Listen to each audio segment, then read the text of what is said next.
So it is here that we are going to discuss the double stroke roll in detail. I cannot stress just how important this particular rudiment is. If you think of most of the combinations that we're going to play with our hands around the kit are going to be combinations of single stroke and double stroke rolls. So this always shows up, and that's why it's so important. If you think about the 5-stroke roll, for example, right, right, left, left, right, I've already covered that particular rudiment on this channel. It's a double stroke followed by a single stroke. Or take the 6-stroke roll, for example, right, right, left, left, right, left. Again, a double stroke roll followed by 2 single strokes. So it shows up all of the time. The thing that I run into difficulty most with when I'm teaching this with my own students is definitely in the form of acceptance. And they just want to go way too fast, way too quickly. So you have to understand firstly that this is going to take you a long time to get down, and you have to be okay with that from the beginning. All you need to do is decide how long you're going to practice this for, how much time you're going to give it, and how are you going to practice it? Are you going to practice it in eighths, eighth note triplets, 16th notes? And it's important that you maybe jot down notes with a rudiment like this and track your progress as you move on. That's really important, and you then can just slowly work your way up through these tempos. I always tell my students that speed is just something that's going to happen naturally if you give your practice the right structure and if you are patient enough. You don't have to think about speed or worry about it, because it is going to happen naturally if you have those two things in place. So what I'm going to do here is run through an exercise that I use with my students a lot to get this double stroke roll down and to make some steady progress with it. So obviously we're going to be playing doubles the whole way through. So right, right, left, left. There is no accent. We're keeping those notes as even as and consistent the whole way through. I'm going to start by playing eighth notes, then move to eighth note triplets, and then into 16th notes. So I am going to, after I do this, I will bring a camera down here and play through various different tempos. We'll also talk a little more about technique as well. But for now, I just want to give you a quick demonstration as to how this actually sounds. So here it is with the metronome nice and slow at 60 beats per minute.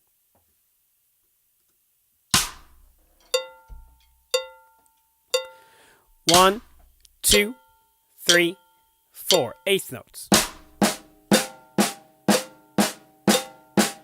You can stay here as long as you want till you're comfortable and ready to make the change. 4, 3, 2, 1. Eighth note triplets.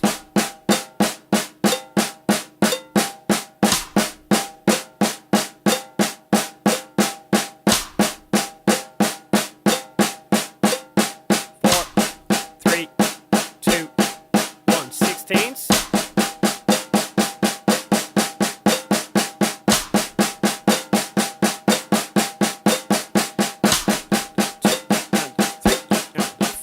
And 4, 3, 2, 1, and stop.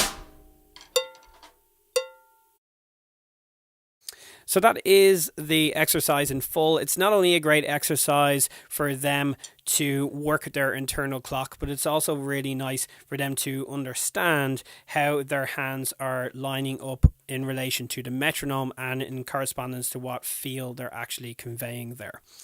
So what I want to do is talk about technique now a little bit, and not only in terms of the double stroke roll, but in terms of everything we play. I think this is something that drummers tend to dive into way too much, and when we do that, we can become discouraged because we feel like we're doing something wrong. So let me just explain where I'm coming from, and as a teacher and as somebody that sees this stuff every day, I'm looking out for the most important things: that you're sitting up nice and straight, that your hands are in the correct position, that you're hitting the center of the drum, and that you're playing in time with the metronome. Once you've got those things down, whatever you have to do to pull those doubles out that's your job.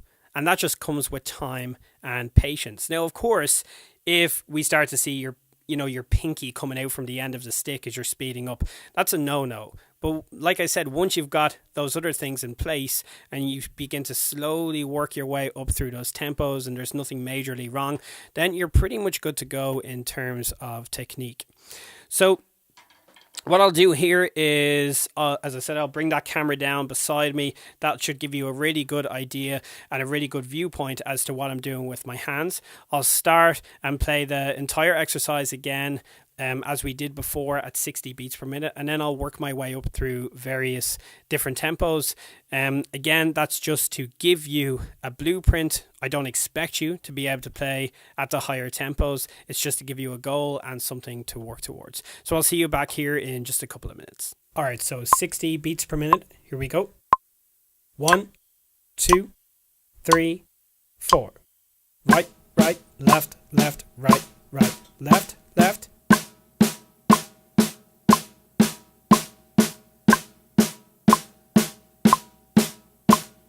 1, 2, 8, no triplets.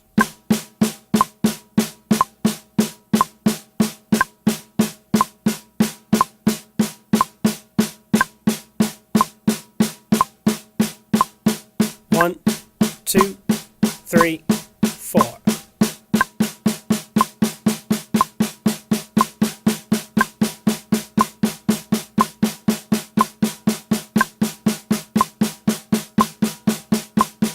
1, 2, 3, 4, eighth notes.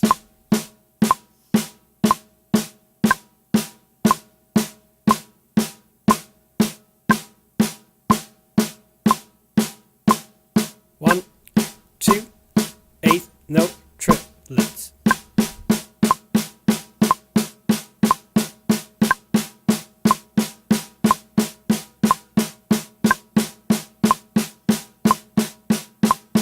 1, 2, 3, 4, 16ths.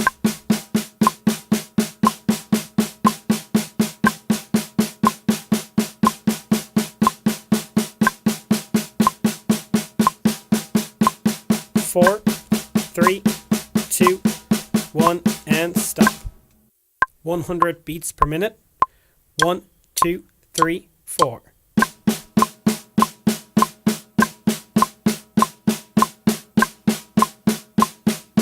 1, 2, 3, 4.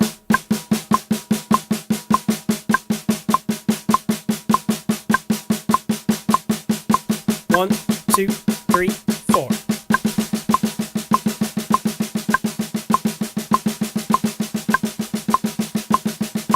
1, 2, 3, 4, and again.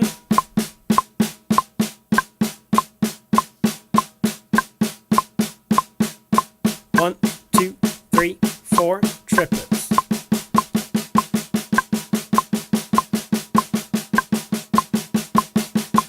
1, 2, 3, 4.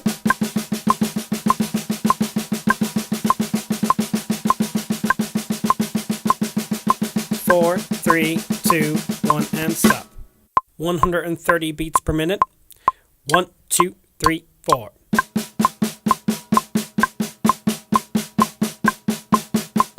1, 2, 3, 4.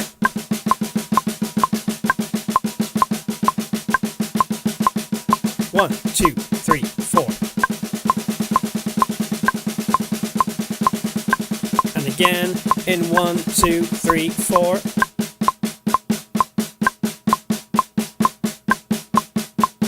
1, 2, 3, 4.